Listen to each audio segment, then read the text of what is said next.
I think the special teams was the biggest thing tonight. We weren't very good in the kicking game, and you have to be good in the kicking game in this league to win. And I think that was a big difference. I thought we ran the ball well. We thought we could run the ball well coming into the game, but the kicking game really hurt us today, and we have to correct that. Chip, what was it like hearing the ovation from the crowd?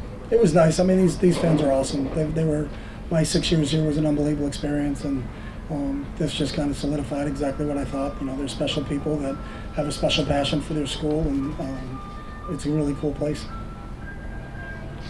What was the decision to start Dorian today?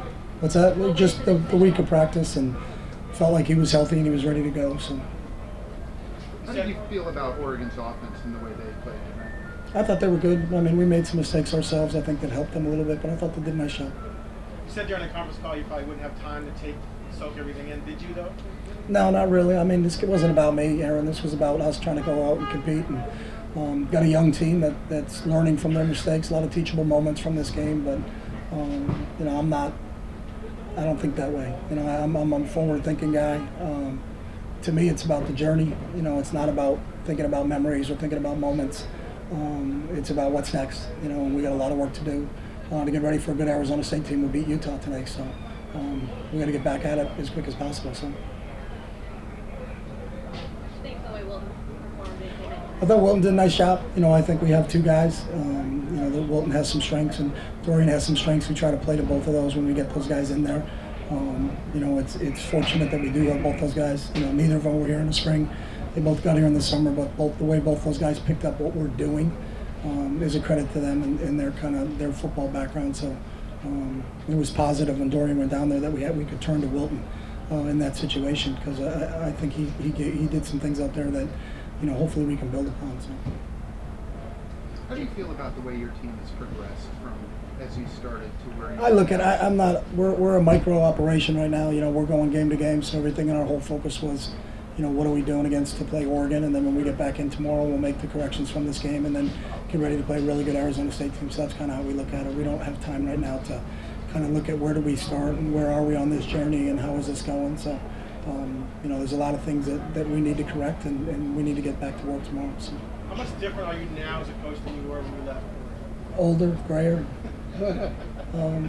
I think we're just all byproducts of our experience, you know what I mean? So I think you grow and you learn, you know, that's part of it. But I owe a lot of it to here because of the great experience I have here. And Mike bringing me out here from New Hampshire was it's a special place, and I had a chance to spend part of my career here, which I'll never forget that. So. The changes you have to make week to week, that micro stuff, yeah. How different is that here versus maybe when you took over at Oregon? Oh, it's way different. You know, I was at Oregon for 2 years before I became the head coach, so I had a great understanding and feel for everybody there. We did minimal staff changes. You know, Nick was there, Tom Osborne was there, John Neal was there, Steve Greatwood was there, Gary Campbell was there, Don Pelham was there, so it was a lot easier transition, I think, just because we all weren't new.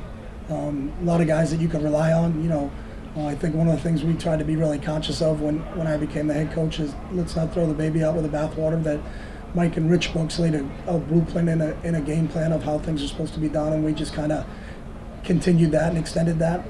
So when we came in here, you know, it's all brand new. You know, it's new for them, it's new for us.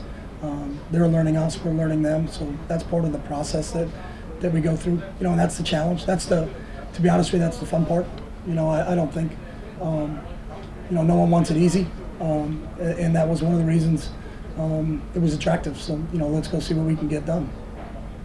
To have the special team breakdowns this late in the season, can you correct them at this point? Well, I think it's a lot of things. I mean, our depth is challenged right now. We have 60 scholarship players right now, so, you know, we brought a couple guys today that were injured in our travel roster because we just couldn't fill out the travel roster. So, you know, part of the issues is we're playing new guys, and a lot of guys are getting baptism under fire, and they're learning on the run. So, you know, we'll continue to grow.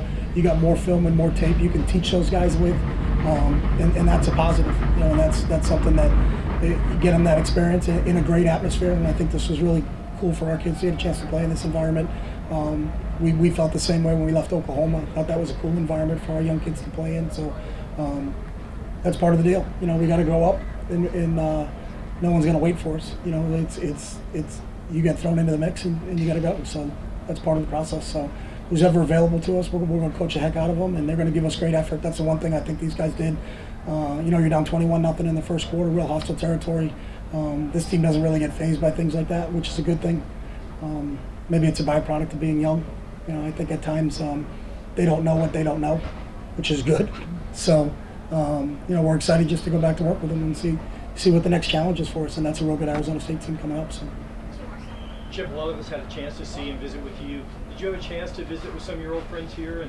Yeah, a couple people. Jimmy Radcliffe came by the hotel last night. It was so good to see Rad and Nick, because he still lives in the area. And then I visited with Pat Kilkenny and George Horton and Casey Martin today before the game. So there's a lot of great people at this place. That's what makes this place so special. So get a chance to continue those friendships and that I've built. Ed Miletus is a great friend. That I get a chance to see Ed a lot. There's so many good people here. Dick Jones, the Gagne family. I can go on and on. Phil and Penny, Pat and Steph.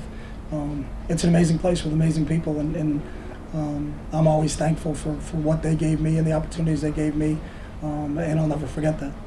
I just feel sad that we came out on the wrong end today. So. I know you didn't get to review the film, obviously, but was there something common that happened with some of those special teams miscues? No, I think those are. We had an offsides on the field goal. They jumped. It's a loud play. You got to learn how to play with that. We fumbled the punt. A couple of those things that those are different things. A fumble punt and the jump offsides and the special teams games are two different things. So and it wasn't the same person who jumped. We had a guy jump earlier in the season. It was a different person today. So those are things that we'll continue to coach and understand that what we have to do when we play in an environment that's kind of loud, how we have to handle that. So.